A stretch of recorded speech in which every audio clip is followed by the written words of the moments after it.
Hi guys, welcome to एडो medicine. तो हम यूनिट 2 कर रहे थे एमपीएस 016 का। So the political environment of choice की हम बात करते हैं। तो इसको पब्लिक चॉइस जो थ्योरीज में बिलीव करते हैं जिन्होंने बनाया है, वो बोलते हैं कि डिसेंट्रलाइजेशन और जो डिसेंट्रलाइज्ड पॉलिटिकल एडमिनिस्ट्रेटिव सेटअप है, वहाँ पे अगर मान लीजिए कि किसी को बहुत ज़्यादा डिससेटिस्फैक्शन है, वो सेटिस्फाइड नहीं है जिस प्रकार की सेवाएं उसको मिल रही है, तो वो जो भी लोग हैं उनको हटा सकता है, ठीक है, वोट करके। और क्रैग जॉनसन है, वो बताते हैं कि डिसेंट्रलाइजेशन एक ऐसा राजनीतिक इन्वायरमेंट चॉइस का क्रिएट करता है, मतलब हमारा चॉइस कि हम किसको चूज करना चाहते हैं किसको नहीं, जहाँ पे जो ये अधिकारी हैं जिनके पास पावर है, शक्ति है और नौकरशाह हैं, उनकी जो अथॉरिटी है वो लोकल ग्रुप्स को, लोकल यूजर ग्रुप्स को, लाइक कम्युनिटी बेस्ड एजेंसीज जो होती हैं, छोटी छोटी सिविल सोसाइटी जो इन्फ्लुएंस कर रही है, या उनके लिए जो गवर्नमेंट के साथ मिलके काम करना चाहते हैं लोग, वहां तक एक तरीके से पहुंचा रही है, ठीक है। और जिसको हम एग्जिट और वॉइस ऑप्शन में पढ़ेंगे। मतलब इसका अगर हम सम अप करें तो सिविल सोसाइटी और ऐसी छोटी छोटी एजेंसीज डेवलप हो रही हैं जो गांव के लिए वर्क कर रही हैं, चाहे गांव के लोग खुद आके वर्क कर रहे हैं। तो कहीं ना कहीं जो हमेशा प्रशासन बहुत ज़्यादा एक अपर हैंड रखता था, मतलब प्रशासन जो बहुत पावरफुल होता था, उससे कहीं ना कहीं जो अथॉरिटी है, जो कार्य करने की शक्ति है, प्रशासन जो है, वो उन लोगों के अंदर एक बांटा जा रहा है या उनको एक अपॉर्चुनिटी दी जा रही है, ठीक है। जो केवी सुंदरम है, उन्होंने पॉलीसेंट्रिक इंस्टीट्यूशनल अरेंजमेंट को एक ऐसा बेसिकली इंटरेस्ट ग्रुप, आप समझ लीजिए इंटरेस्ट ग्रुप है। उसका काम क्या है कि जो भी लोगों की नीड है, जो नीड बहुत टाइम से रही है, जिसको फुलफिल नहीं किया गया है, उसको प्रमोट करना, ठीक है। तो ये इंटरेस्ट ग्रुप या जो सिविल सोसाइटी ग्रुप है, वो बेसिकली एक तरीके के ऐसे इंस्टीट्यूशन है जो वहाँ का, मान लीजिए हम किसी गांव में गए, उस गांव की कुछ पर्टिकुलर नीड है या वहाँ का पर्टिकुलर कल्चर है, ठीक है, उसी को वो लोग प्रमोट करते हैं, उसी के प्रति उसकी नीड होती है। अब मान लीजिए कि किसी गांव में कोई एकदम डिफरेंट टाइप की खेती होती है, कुछ धान का कोई अच्छा सा प्रकार उगता है, ठीक है, वो एक प्रमोट करेंगे उनके इंटरेस्ट को कि इस पर्टिकुलर के धान के बारे में रिसर्च की जाए, इसको कैसे बेहतर कराया जा सकता है। ये नहीं कि कोई और धान का जो बहुत ज़्यादा उगता है वो हम ला के लगा देंगे। मतलब जो ट्रेडिशनली वहाँ पे अवेलेबल है, उन चीज़ के लिए आवाज़ उठाते हैं, उनके लिए काम करते हैं और गवर्नमेंट को इन्फ्लुएंस करने की कोशिश करते हैं।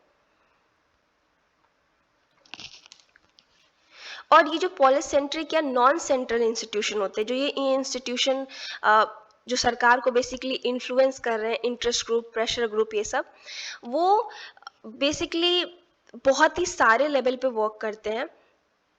जैसे मान लीजिए कि कोई रिसोर्स है, जैसे कि वाटर है, चाहे उनके गांव में कोई भी रिसोर्स है जो खत्म हो सकता है या जिसका नुकसान हो, वो इस किसी प्रकार का ऐसा डेवलपमेंट नहीं चाहते कि जो उनकी संसाधनें हैं उन पे असर पड़े, या कोई उनका जो कल्चरल चीज़ है जिसको वो मेंटेन करके रखे हैं उस पे असर पड़े।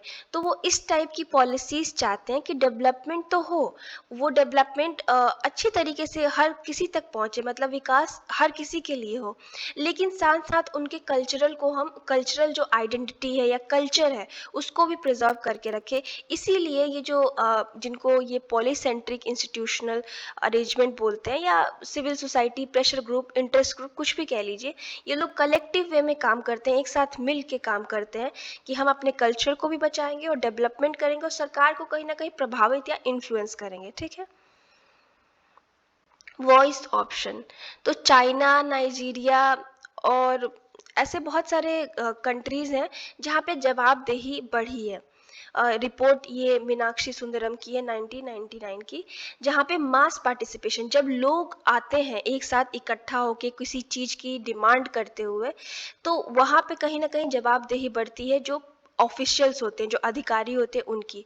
अगर हम बोलीविया, हॉन्डुरस, इंडिया, माली, यूक्रेन, फिलीपींस, इन सब से मतलब हम एक स्टडी करवाए, पता किए, तो पता चला कि सिविल सोसाइटी ऑर्गेनाइजेशन है वो कहीं ना कहीं उन गांव-गांव में जो अधिकारी हैं, चाहे ऐसे गांव जो पहले उतने एक्टिव नहीं थे, वहाँ पे काम करने वाले लोगों के अंदर, मतलब बेसिकली अधिकारियों के अंदर एक जवाबदेही उत्पन्न हुई है जब सिविल सोसाइटी ऑर्गेनाइजेशन काम करने लगी है।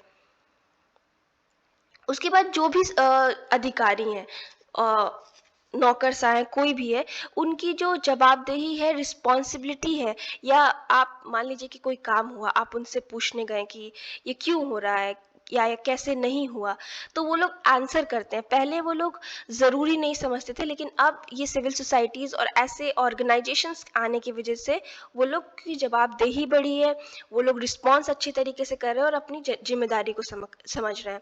जो क्रैग जॉनसन है वो बताते हैं कि जो ये सोशल और इकोनॉमिक बेनिफिट भी हुए हैं लोकल पार्टिसिपेशन से। तो देखिए, ये सिविल सोसाइटी तो ऐसे बनेगा नहीं, कहीं से बन के तो आएगा नहीं, लोकल लोगों ने ही तो इसको क्रिएट किया है ना। जो लोकल लोग आए हैं साथ मिलके, वो कोशिश किए हैं कि लोगों का हम पार्टिसिपेशन बढ़ाएं, लोगों को जो आवाज़ है लोगों की वो सरकार तक पहुंचाए। तो लोगों ने ही तो बनाया है खुद को एक साथ जोड़ के। तो कहीं ना कहीं इस टाइप के जो ग्रुप्स बन के आते हैं, तो लोकल लोगों के अंदर एक जो सेल्फ स्टीम्ड होती है वो बढ़ाते हैं। कहीं ना कहीं वो खुद की रिस्पेक्ट करने लगते हैं, और कहीं ना कहीं जो आइडेंटिटीज़ है, कास्ट इनइक्वालिटी, जैसे जाति को लेके एक दूसरे से भेदभाव, ये सब चीज़ें ख़त्म होने लगी हैं थोड़ी, क्योंकि लोगों को कॉन्फिडेंस आने लगा है, उनकी आवाज़ अब उठने लगी है और उनकी आवाज़ पहुंचने लगी है सरकार तक। ठीक है। उसके बाद जब ये लोग डेमोक्रेसी, लोकतंत्र के इस प्रोसीजर में पार्टिसिपेट करते हैं, तो कहीं ना कहीं उनका नॉलेज बढ़ता है।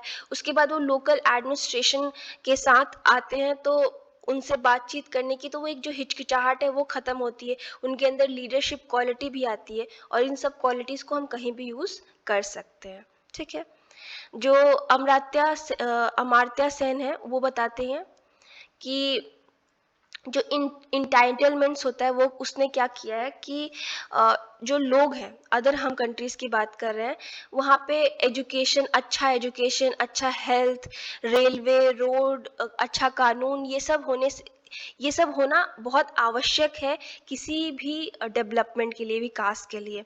लेकिन भारत और चाइना या साउथ एशियन, अगर हम देश से कंपेयर करें, मतलब भारत एक साइड और चाइना और साउथ एशियन जो कंट्रीज़ हैं, तो इन सब जगहों पे ये सब चीज़ें पहले से अवेलेबल है, यानी अच्छा हेल्थ सिस्टम, अच्छा एजुकेशन, अच्छा रेल, रोड, लॉ ऑर्डर।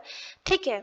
वहाँ पे पहले से ही वो है जो डेवलपमेंट की पहले से नीड होनी चाहिए। मतलब इसको ऐसे समझिए कि डेवलपमेंट तभी हो पाएगा जब शिक्षा अच्छी तरीके से मिल सकती हो, हेल्थ अच्छी तरीके से मिल सकती हो, रोड हो, मतलब ये सब चीज़ें पहले से डेवलप हो, तब हम जाके और डेवलप हो सकते हैं। मतलब प्रॉपर तरीके से हम कह सकते हैं कि डेवलप्ड हो रहे हैं हम। ठीक है। तो ये सब चीज़ें चाइना और साउथ एशियन कंट्रीज़ में पहले से हैं, लेकिन अगर हम इंडिया की बात करें, तो यहाँ पे अभी हमें ये सब चीज़ें देखने को मिलती नहीं है कि इतना अच्छा हेल्थ सिस्टम अवेलेबल हो, या इतना अच्छा लॉ एंड ऑर्डर हो। इस वजह से क्या होता है कि हम ये नहीं देखते कि टीचर टीच कर रहा है कि नहीं, और या पब्लिक हेल्थ ऑफिसर है वो अपनी ड्यूटी निभा रहा है कि नहीं, पुलिस अच्छे से ट्रेंड है कि नहीं। बस गवर्नमेंट बिना एम के पैसा फूके जा रही है, इनके कहने का मतलब है, मैं कुछ नहीं कह रही हूँ। ठीक है। तो बेसिकली ये कहना ये चाहती हैं कि जो हमारी गवर्नमेंट है उसको पहली जो चीज़ है, पहली जो रिक्वायरमेंट है कि better education, health and all, ये सब सही से हमारे पास अवेलेबल हो, और लोग बस ये नहीं कि नाम के लिए बस पैसा हम ले रहे हैं और कुछ काम नहीं कर रहे हैं। गवर्नमेंट का ये भी काम होना चाहिए कि अगर वो पैसा लगा रही है, तो वो ये भी देखे कि हर जगह काम हो रहा है कि नहीं। अगर टीचर है तो वो पढ़ा रहा है कि नहीं, कोई हेल्थ ऑफिशियल है वो काम अपना कर रहा है कि नहीं, पुलिस अच्छे से ट्रेंड है कि नहीं। ठीक है। बिना एम के पैसे मतलब इन्वेस्ट करना कोई सेंस नहीं बनता। उसके बाद कॉन्स्टिट्यूशनल डायमेंशन हम देखें, तो जो लोकल गवर्नमेंट का जो आइडिया है वो 7 शेड्यूल में है, जो कि आर्टिकल 246 इंडियन कॉन्स्टिट्यूशन में है। उसके बाद जो भी मान लीजिए कि बाकी आपको चेंजेस करने हैं, वो स्टेट गवर्नमेंट पे छोड़ दिया गया है कि स्टेट गवर्नमेंट अपने हिसाब से थोड़े बहुत चेंजेस कर सकती है। मतलब आइडिया एक स्केच दे दिया गया है, बाकी स्टेट गवर्नमेंट पे छोड़ दिया गया कि आप किस तरीके से इसको काम में लाएंगे।